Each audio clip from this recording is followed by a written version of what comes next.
Bonjour mes élèves. Une nouvelle leçon en SVT, découvrant notre système nerveux.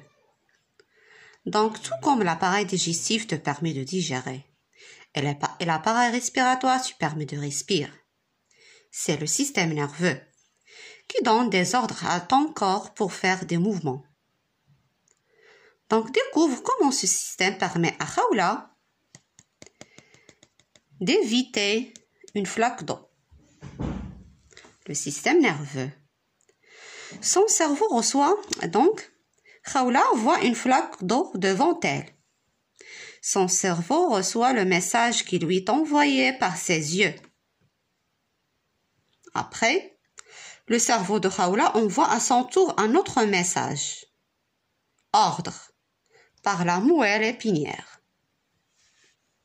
Donc, ce message arrive par les nerfs aux muscles de la jambe. Il dit quel mouvement la jambe doit faire. Alors, la jambe de Khawla se lève pour éviter la flaque d'eau. Donc, que fait Khawla? Khawla enjambe une flaque d'eau devant pour l'éviter.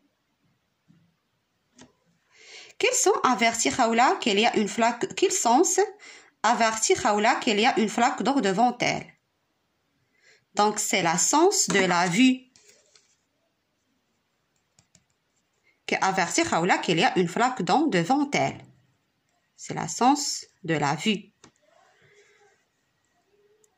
Devient l'ordre aux muscles de faire le mouvement. L'ordre aux muscles de faire le mouvement vient du cerveau.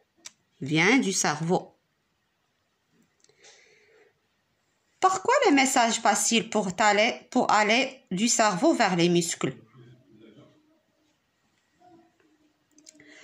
Pour aller du cerveau vers les muscles, les messages passent par la moelle épinière et les nerfs. Que représente le schéma ci-contre? Voilà. Quelles sont ces différentes parties? Donc, le schéma représente le système nerveux. Ces différentes parties sont le cerveau, la moelle épinière et les nerfs.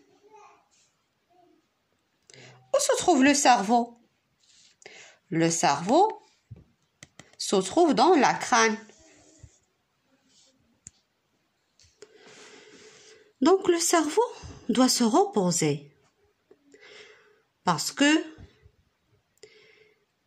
il travaille sans arrêt et se fatigue comme un téléphone cellulaire. Il a besoin de se recharger régulièrement.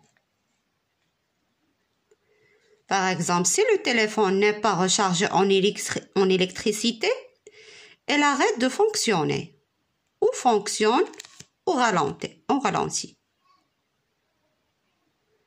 Donc, tout comme lui, le cerveau doit se recharger régulièrement.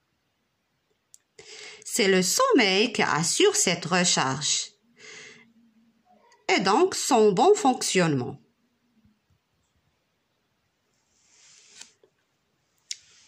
Bon, observez les deux images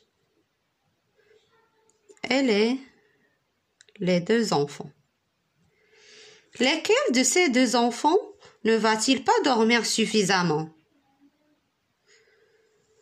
Donc, l'enfant qui vient devant son ordinateur ne va pas dormir suffisamment. Alors, que lui arrive-t-il le lendemain? Donc, le lendemain, voilà, est fatigué. Et s'il n'arrive pas à se concentrer, et bien réfléchir.